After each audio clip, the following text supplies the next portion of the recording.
Amados no Senhor, neste fim de semana, ao redor do dia 31 de outubro, algumas igrejas aproveitam para fazer um culto especial para revisitar o evento da Reforma do século XVI, meditando em temas, em textos que fazem parte da história, do legado de Martinho Lutero, de outros reformadores, que é parte da herança desta família, desta comunidade. A gente não faz isso apenas assim numa perspectiva histórica, como se fosse uma pesquisa do que aconteceu no passado.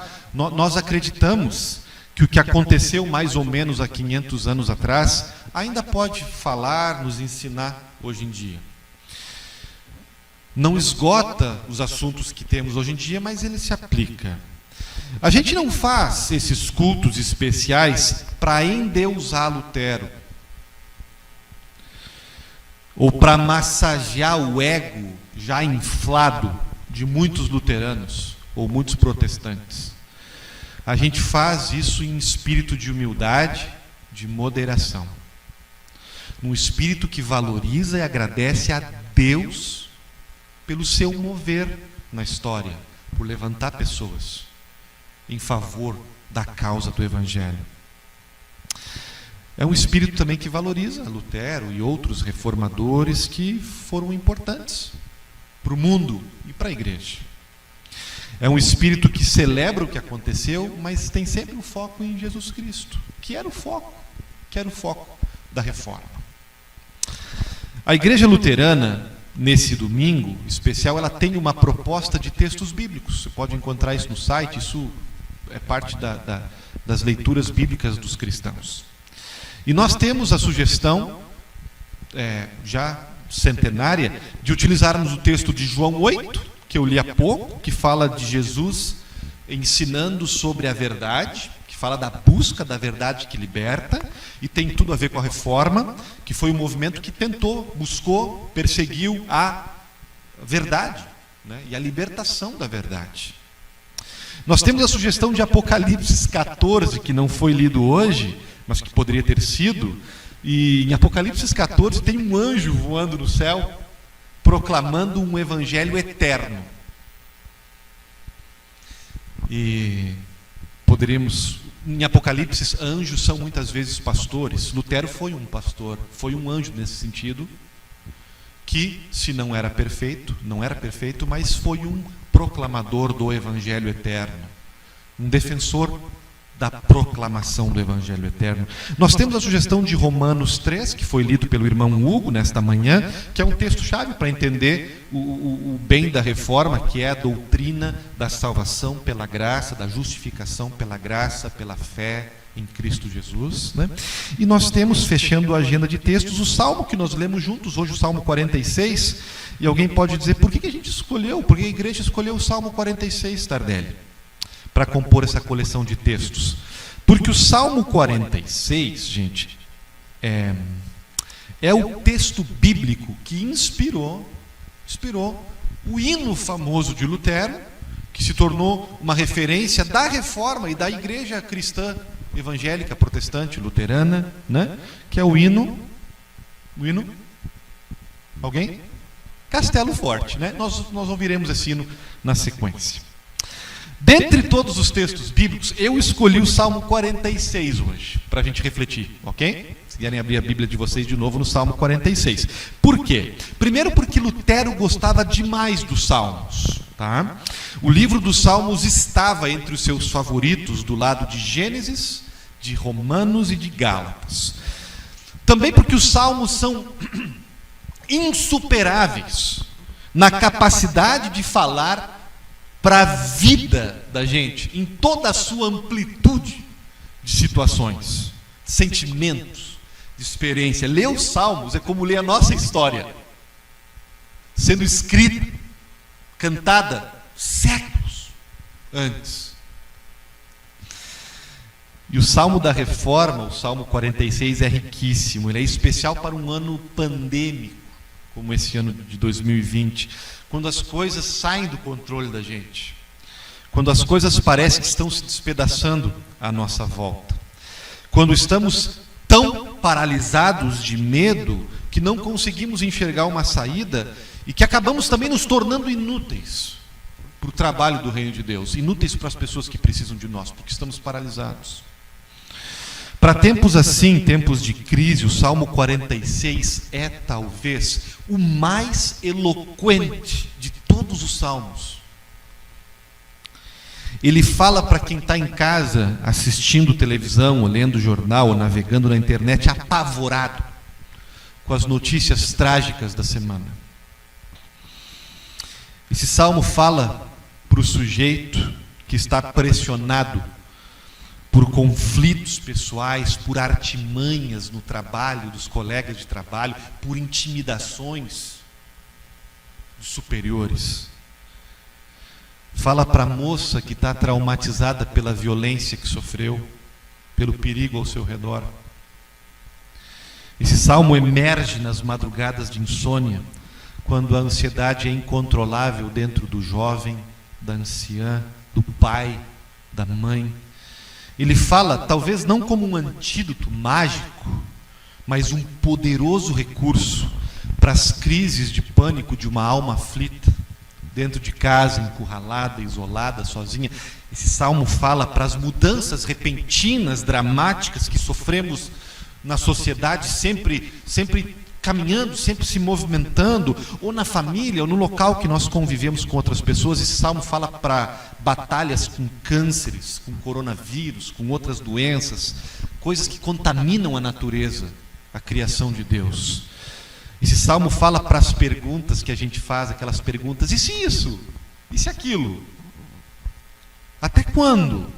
E agora? Onde está Deus? O que eu faço?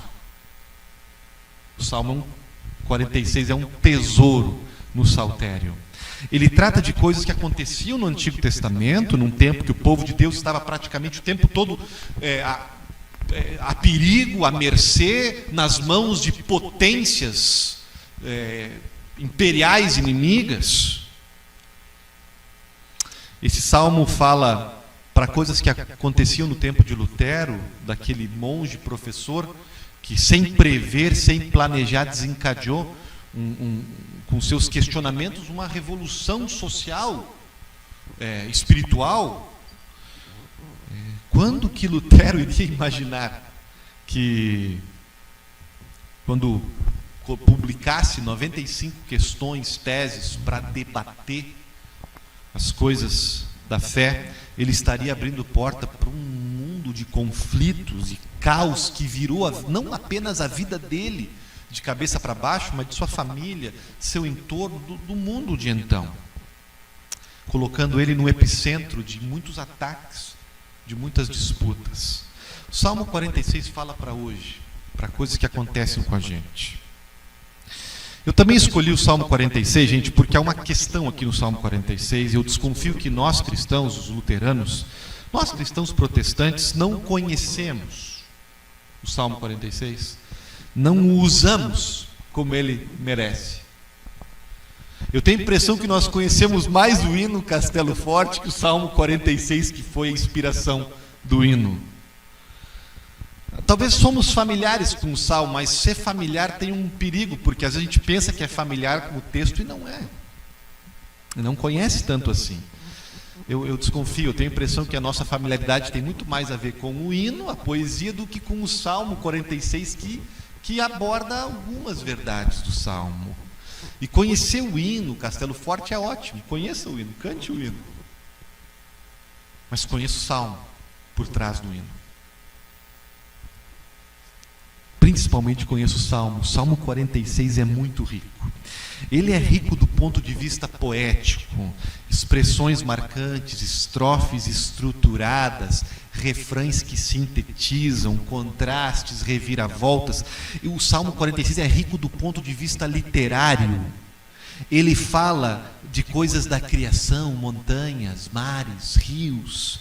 Ele fala de desastres naturais, ele tem reflexões sobre guerras, nações, conflitos geopolíticos, lanças e arcos que se quebram. Há cheiro de sangue no Salmo, mas também há cheiro de verde no Salmo. Salmo 46 é rico principalmente teologicamente. O Salmo 46, ele nos faz voltar para o Jardim do Éden. E depois nos impulsiona para o eschaton, para o Apocalipse. Salmo 46 tem uma preciosa reflexão sobre o Êxodo. Um pouquinho de Isaías. E até do Natal ele fala. Tanta coisa nesse Salmo 46 que a gente pode extrair. A minha proposta não é dividir em temas como normalmente eu faço, mas ir caminhando com vocês nos versículos, destacando algumas coisinhas. Ler o Salmo já é uma bênção, ok? Só ler um Salmo em casa já é uma bênção, já é suficiente. A gente nem precisa, como Salmos, de muita explicação, de muito comentário de ninguém ao nosso redor. A leitura de um Salmo já é poderosa. Mas certamente, quando a gente começa a mexer com ele e ouvir comentários e conversar sobre os Salmos, pérolas começam a emergir. E aí, quando a gente depois volta para o Salmo, ele se abre de uma forma muito mais rica. Versículo 1, gente. O Salmo abre com uma declaração de fé. Deus é o nosso refúgio e fortaleza, socorro bem presente nas tribulações. Vamos desempacotar isso. Primeiro, esse aspecto aqui, Deus é nosso.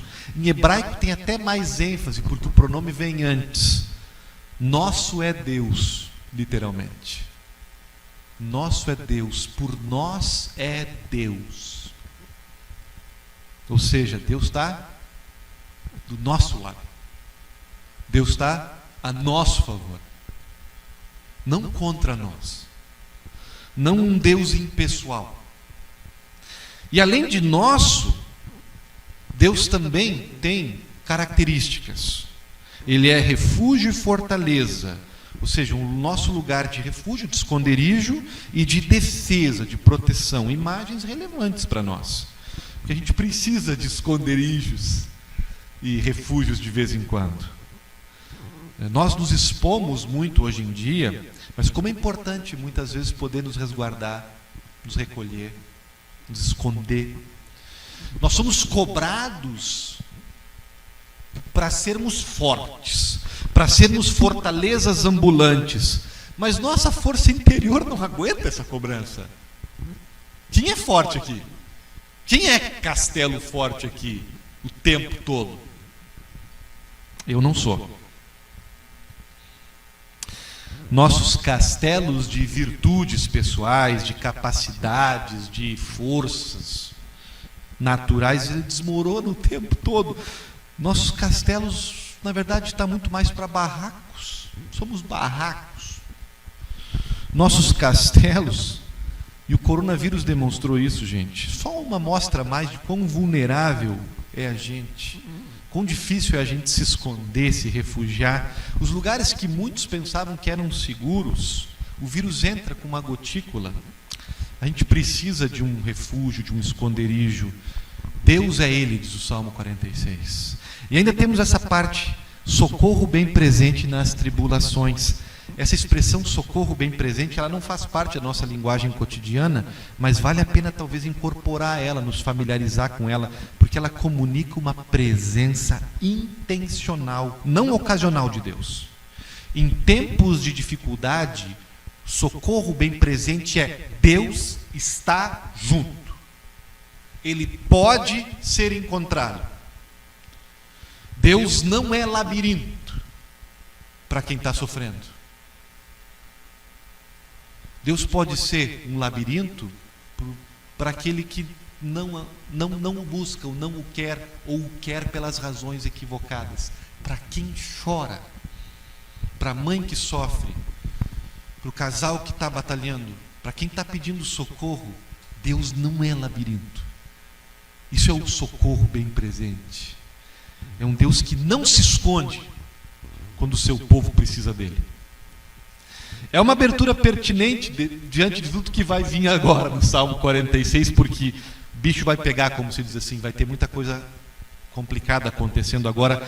O salmista ainda arremata a abertura dizendo, e por causa disso, diz, Deus ser assim, nós não temeremos.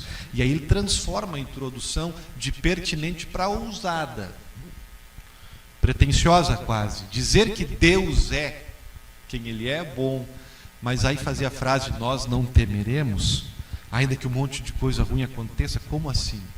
porque a nossa fé, o medo que a gente tem, ele é traiçoeiro, ele volta muitas vezes. No versículo 2 nós encontramos um verbo que é central para o Salmo. Ele funciona como um refrão. E quando uma palavra, um verbo, ele se repete num texto, né? Professores vão nos lembrar, a gente deve prestar atenção nisso, porque não caiu de paraquedas ali. O autor quis colocar isso aí, quis perpassar o texto. Ele forma uma espécie de unidade temática do texto. O verbo que perpassa o Salmo 46, 3 vezes ele aparece, é o verbo mover. Em português foi traduzido por abalar. Há um intenso movimento. As coisas se movem, se abalam no Salmo 46. No versículo 2, são as montanhas que se abalam, tremem. Ou por um movimento do ecossistema, uma erupção vulcânica, um terremoto, uma avalanche, ou por ação humana, gente. Existem hoje em dia, especialmente, ferramentas, armamento, recursos como o dinamite capazes de fazer uma montanha tremer. O ser humano é capaz, de certo modo, de produzir a destruição de uma montanha se movimentando, se abalando. Mas independente de qual é a fonte, o resultado, as montanhas se abalam, tremem. As montanhas não são tão estáveis como parecem ser. Sacodem. No versículo 4, são os reinos que se abalam. São os reinos que se abalam. No versículo 6, são as nações que se abalam. Tremem, se modificam, se levantam e caem, voltam a cair, se agitam. Há agitação no reino, agitação no governo, agitação no mercado, agitação na bolsa, agitação na sala de reuniões, agitação nas ruas, nas redes sociais. E notem como a Bíblia mostra os exemplos da criação de forma emblemática para mostrar como as coisas acontecem também no nosso nível aqui, onde a gente se relaciona, onde a gente vive, né? O que acontece na criação é uma imagem simbólica do que acontece dentro da sociedade. O que acontece dentro de uma casa, dentro de um casamento, dentro de uma família. Quem diria que uma montanha seria abalada? Quem diria que aquele casal, que aquela família, que aquela organização seria abalada? Quem diria que aquele reino, que aquele governo podia ser abalado, sacudido desta maneira? De novo, a vulnerabilidade de tudo, inclusive da gente. Podemos ser abalados.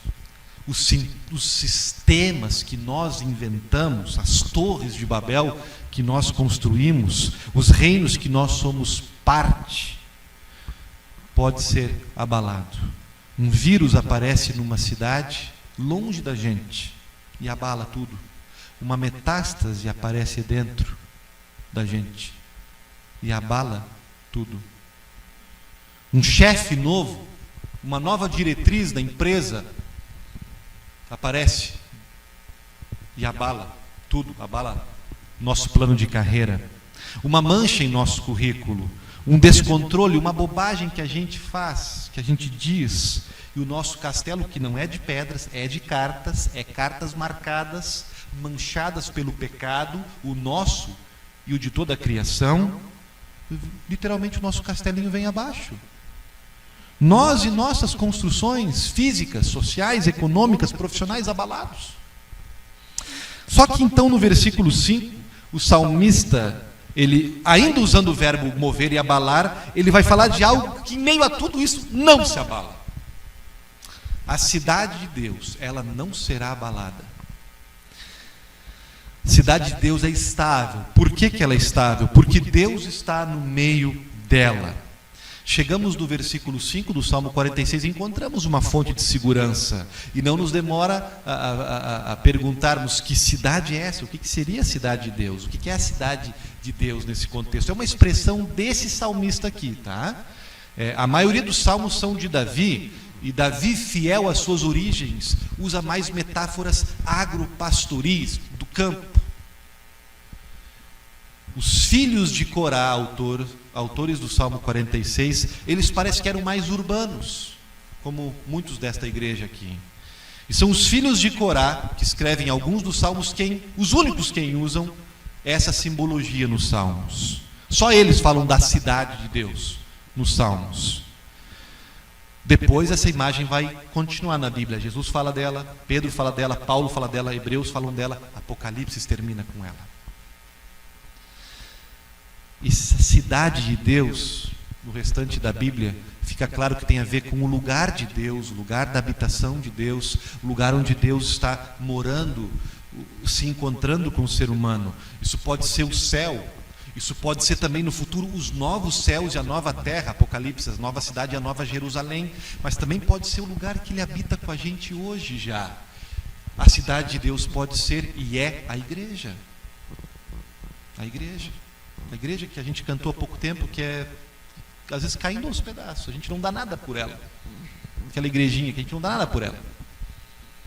E Deus diz: é a minha cidade, é onde eu habito com o meu povo. A comunidade, a gente junto. Eu, você, nós e Deus junto. Cidade de Deus.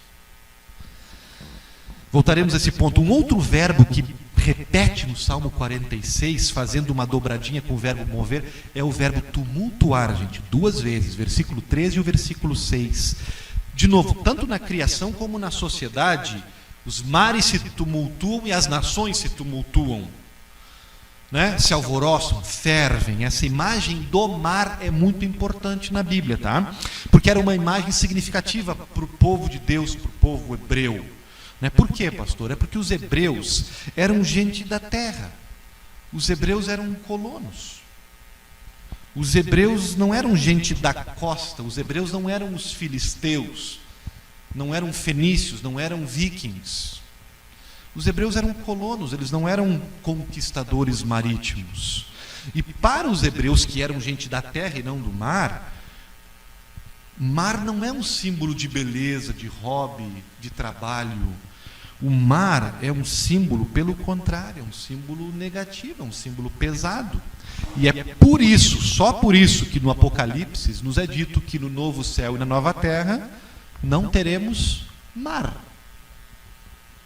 Não é literal isso. Provavelmente vai ter mar, sim, no novo céu e na nova terra. Alexandre e outros amigos náuticos e praieiros podem ficar tranquilos. A questão é que o mar simbolicamente era um lugar hostil. Do mar, para o povo de Deus no Antigo Testamento, do mar vinha o quê? Do mar vinha a conquista dos outros. Do mar vinha do desconhecido, do mar vinha confusão, do mal vinha guerra, do mal vinha caos. E o mar está espumando, está enlouquecido. É novamente algo da criação que se torna um ícone, um símbolo de como as coisas do nosso mundo e no nosso coração e na nossa vida, né, há uma revolta na natureza, porque há uma revolta na humanidade. Há caos no mar, porque há caos dentro da gente. Sim ou não? No final do versículo 3, parece que encontramos uma pista da origem disso, porque ali fala uma palavra, braveza ou fúria. É uma palavra que no original hebraico significa inchaço. O mar se incha, as nações se incham, as pessoas se incham. E ela na Bíblia, essa palavra hebraica, ela está normalmente relacionada com soberba, arrogância e orgulho das pessoas. Ou seja, as pessoas estão se inchando, estão se tornando cheias de si, cheias de si, cheias de fúria, de arrogância. É um inchaço rebelde, né? Que nós podemos garimpar isso, voltar nas pegadas e chegar até o Gênesis 3, onde os seres humanos, então, pela primeira vez se incham de si e se rebelam. Essa obsessão humana da vaidade, da soberba, né, que chega num estágio que quer pensar que não quer mais saber de Deus, que não precisa mais de Deus, que não precisa mais de ninguém, que tenta usar Deus a seu favor, que tenta manipular Deus, ou que tenta chutar Deus da cena. Vamos em frente. O que nós encontramos no versículo 4? Diz que há um rio cujas correntes alegram a cidade de Deus. Caos ao redor, montanhas e mares e reinos, e de repente paz e tranquilidade. Vida. Vida numa cidade. Porque Deus está no meio dela, mas não apenas isso. Porque Deus está no meio dela e porque essa cidade é dotada de um rio. No versículo 4 e 5, o protagonista nem é a cidade, o protagonista é o rio. O sujeito principal da oração é o rio. O rio. Das montanhas e mares somos transportados pelo salmista para um rio. Do caos e da desordem para segurança e paz. Que rio é esse? E a gente talvez pode entender esse rio de duas formas, ou com duas explicações. Uma mais histórica e outra mais bíblica. Do ponto de vista histórico, né? Primeira explicação, o Salmo 46 foi escrito, era normal sitiar cidades, não é? Era normal o povo inimigo vir e circundar a cidade e encurralar a cidade e esperar até que aquele povo daquela cidade se esgotasse nos seus recursos, né, naturais e de sobrevivência e pedisse uma rendição. Isso era normal, esse tipo de batalha. Era terrível para uma cidade, um reino, de repente, vir invadir e sitiar a cidade. E ainda hoje cidades podem ser sitiadas, atacadas, mas o ataque é um pouco diferente hoje. Na época era através desse encurralamento. E quando uma cidade tinha um rio que a abastecia, era muito mais difícil ela se render. Ela tinha muito mais condições de se abastecer de água para sua sobrevivência e de resistir e de lutar contra o exército inimigo. Então, um rio no meio de uma cidade, um rio abastecer uma cidade era uma imagem vívida historicamente para o povo que estava vendo. É bom ter um rio que abastece uma cidade, especialmente em tempos de sítio, em estado de sítio.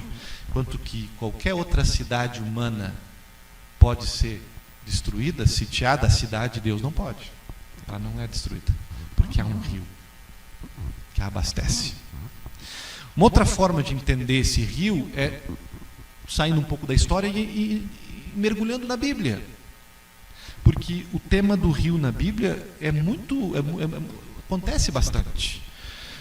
E a gente pode, assim, de forma bem resumida, tá? Porque é um tema que aparece muito, o rio, eu vou bem resumido nas partes chaves. Voltemos de novo ao Gênesis. O que nós encontramos no Jardim do Éden? Bem no centro do paraíso. Um rio que vinha do coração do jardim, da nascente, se dividia em 4 ramificações para abastecer água para o mundo inteiro. Jardim do Éden é água do Éden para o mundo. Salte para Ezequiel 47, temos um outro tipo de jardim do Éden. Agora não é mais um jardim verde, o lugar da presença de Deus é um templo. Em Ezequiel 47, o templo onde Deus habita, o que acontece nesse templo? Saindo do templo, o que você tem? Um rio. Que aqui em Ezequiel 47 ele vai para a direção leste. A direção leste é a direção onde, por exemplo, estava o Mar Morto. E Ezequiel 47 diz que por onde esse rio passa, a vida viceja. Onde esse rio passa, a vida renasce. Tudo é curado, é transformado, é vivificado. Até o Mar Morto, morto no seu sal, morto na sua falta de vida. Esse rio chega até o Mar Morto e faz uma transfusão de água no Mar Morto. E o Mar Morto é dessalinizado, não sei se existe essa palavra. O Mar Morto ele é recuperado. O Mar Morto é vivificado por esse rio que nasce, que vem de Deus, que vem do templo de Deus, por onde passa. O rio conquista o mar. O rio é apto para fazer uma transfusão de água onde há morte renasce a vida. E de Ezequiel ao Gênesis, pulemos ao Apocalipse 21 e 22, de novo, novos céus e nova terra, já não tem mais o mar, já falamos sobre isso, simbólico, não há mais o lugar de confusão, mas tem um rio lá. E o rio das águas cristalinas, fluindo de onde? Do próprio trono de Deus e agora do Cordeiro. Com Ezequiel, o rio vem do próprio Deus, igual que Ezequiel, carregando o quê? Vida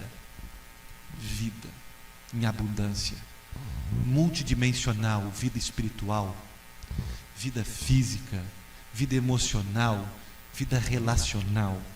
Na Bíblia, gente, esse rio da vida, ele tem a ver com duas coisas, e elas estão juntas, tá? Não separemos as duas coisas.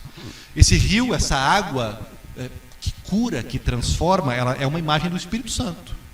Em João 4, quando Jesus fala com a mulher samaritana, é o Espírito Santo que ele está falando que é uma água da vida. É o Espírito Santo quem traz a vida de Deus e do Cordeiro para nós. Obra dele. Mas como é que o Espírito Santo faz isso? E aí nós temos uma segunda imagem na Bíblia associada com o rio que é muito especial para a nossa igreja. A imagem do batismo. No batismo, a Bíblia vai dizer, nós fomos lavados pelo Espírito Santo para dentro de Deus, em Cristo. Nós somos lavados por uma água milagrosa. O milagre não está na água, está na fonte dela. E ao tomarmos esse banho, nós somos transformados. Nós somos um poço de maldade, nós estávamos mortos, água salgada, do mar morto, nós estávamos mortos nos nossos pecados e recebemos uma transfusão via batismo pelo Espírito Santo de vida. E agora somos restaurados, somos transformados, somos ressuscitados, somos vivificados. E é por isso que as pessoas estão alegres no Salmo 46 e começam a cantar e a dançar e a fazer festa, quando elas descobrem dessa cidade, desse Deus no meio e desse rio, que vivifica, que protege, que salva, que dá vida, que cura, porque esse rio é a fonte de tudo, de bom, do perdão, da salvação. O Espírito Santo faz isso com a gente. Esse rio nos faz cidadãos da cidade. Entenderam? Ele nos dá a identidade de sermos cidadãos da cidade. E é uma cidadania que nós não podemos perder. A gente pode perder direitos e cidadanias neste mundo que a gente vive. Em situações complicadas, a gente pode perder essa cidadania que Cristo nos dá. Está segura em Cristo. Está segura em Cristo. Uma frase bem bonita aparece no final desse versículo. Deus nos ajudará quando romper amanhã.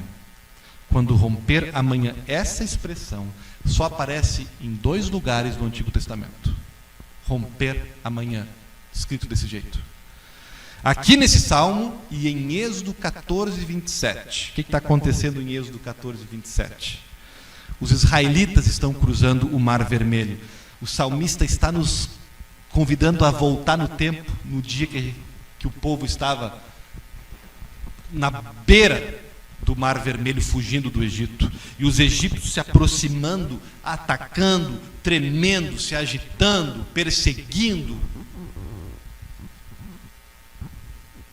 E a noite é terrível para eles, porque eles acham que vão perecer na boca do mar, e Deus intervém.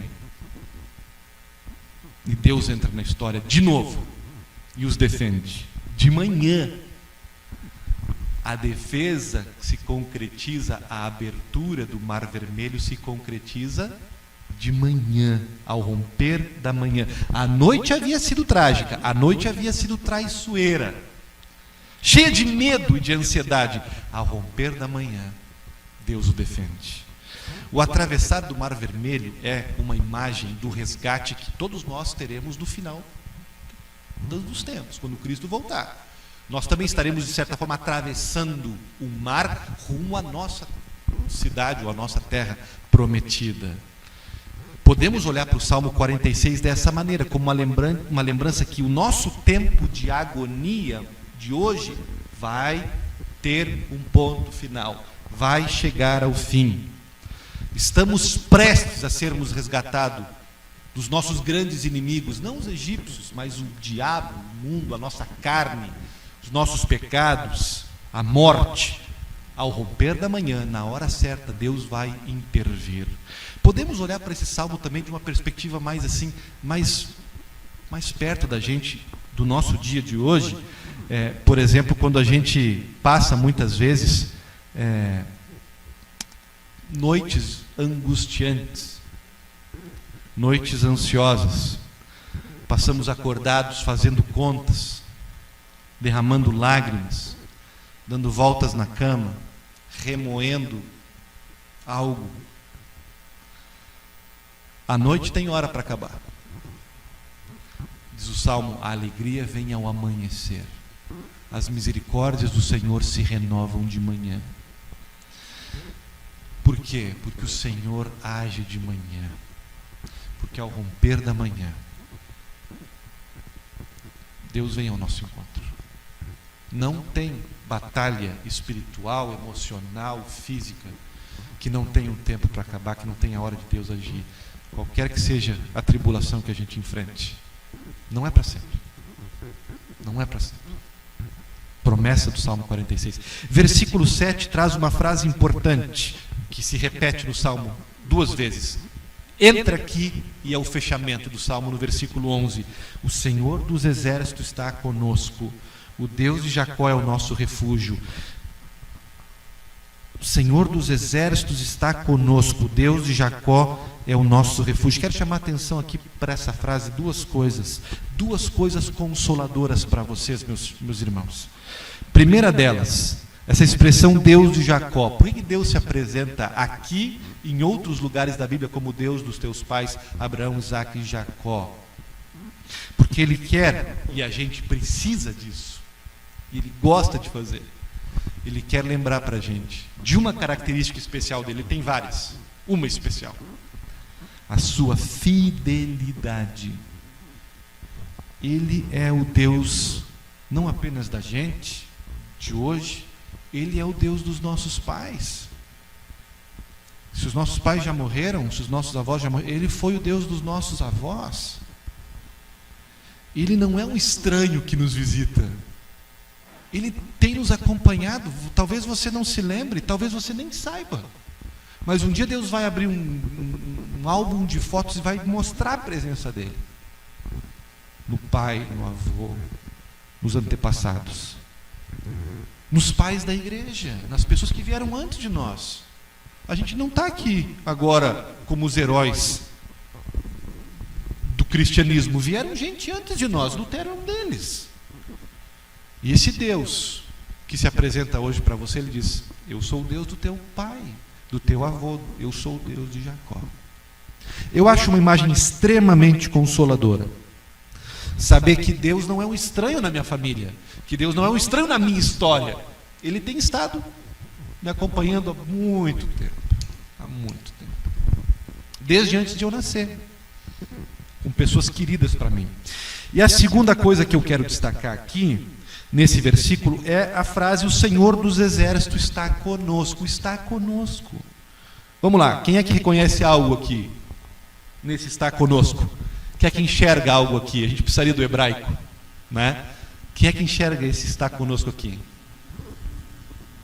Em hebraico, vamos ver se vocês se ajudam. Está conosco, Imano. Captaram? Salmo 46. Deus é Imano. Mesma palavra que Isaías usou e que o anjo Gabriel usou para falar para José e Maria. Immanuel. Só acrescentando o El. Imano já está no Salmo 46. O Deus que está conosco é o próprio Emanuel, o próprio Jesus Cristo. Não conhecemos nenhum outro além dele. É a obsessão de Lutero, a obsessão dessa igreja. Jesus, que entrou no mundo, na história, e nos provou: eu estou com vocês. A conclusão do Salmo é o versículo 8, começa no versículo 8, fala: venham contemplar as obras do Senhor, que tem feito desolações na terra. Ele faz cessar guerras, quebra o arco, despedaça a lança. O que está acontecendo aqui? Está havendo uma destruição em massa de armas e arsenais, um cessar da violência do mundo. É Deus quem está acabando com a violência, com o sangue, acabando com o conflito, acabando com a guerra. E a gente poderia até imaginar que Deus nos convida também a participar disso, como parceiros dele, né? A sermos semeadores da paz desse mundo, né? E Deus não está fazendo isso só num lugar, Ele está fazendo isso por todos os confins do mundo. Ele quer fazer isso na nossa casa, no nosso lar, Ele quer fazer isso com os nossos vizinhos, Ele quer acabar com a guerra, Ele está fazendo isso. Um dia Ele vai culminar e vai concretizar, mas desde agora Ele nos convida, vamos acabar com as guerras entre vocês.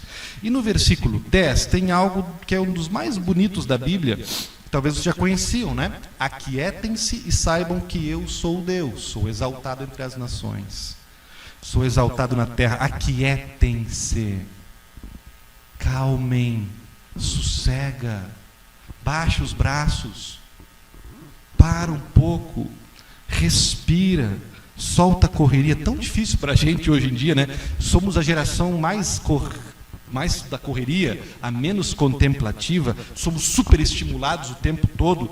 Temos nos nossos filhos, por exemplo, o pavor de ficar entediados por um minuto, o tempo todo estimulados por coisas, por computadores, por imagens, por filmes, né? Nós também somos super ocupados, o tempo todo escravos da produção, escravos da atividade, não temos tempo para nada, muito menos para dar uma acalmada e respirar. Vem o Salmo 46 e diz, não convida, diz, ordena. Aqui vem uma ordem, mas é uma ordem para o nosso bem. É um remédio amargo porque a gente quer correr, mas é que a gente merece. Aquietem-se. Aquietem-se. Hoje muitos estamos forçados a ficar mais quietos, diminuir o ritmo, né? Por causa de isolamentos e restrições. De acordo com a Bíblia, isso é bom, tem um lado bom, isso pode ser uma bênção. Contemplar as coisas, santificar dias, horas de descanso. Precisamos de solitude. Não desperdice as oportunidades que Deus dá para uma pausa. Não desperdice a tua quarentena. Aquietem-se. Oração, contemplação, diminuir o ritmo. Mas não é apenas um aquietar-se, tipo um aquietar-se e entrar num vazio, aquietar-se e ir para um tipo de meditação zen. Não é aquietar-se vazio, é um aquietar-se ativo. Aquietem-se e saibam que eu sou Deus. Saibam de alguma coisa. Aquietar e conhecer e saber. Deus é Deus. Que bom que Deus é Deus. Ele é Deus. Informe isso para o teu coração. Informe isso numa hora de angústia, de insônia, de dificuldade, de batalha. Deus é Deus. Que bom. Porque se Deus é Deus, eu não sou. Eu não preciso ser. O mundo, o bem-estar, o futuro dos meus filhos, dos meus pais, não estão nas nossas mãos. Eu posso contribuir. Eu posso semear alguma coisa. Mas eu não sou Deus, eu não sou o Salvador, eu não sou o responsável último por ninguém, nem mesmo da minha vida. Que bom que Deus é Deus. Deixe Deus ser Deus. É a mensagem do Salmo 46. E é bom, deixa Ele ser, Ele sabe melhor que a gente como fazer. Aquietem-se e saibam, Emmanuel, eu estou com vocês. Acho que foi isso que segurou Lutero em muitos momentos. É só isso que pode nos segurar. Temos ajuda. Deus é o nosso refúgio, fortaleza.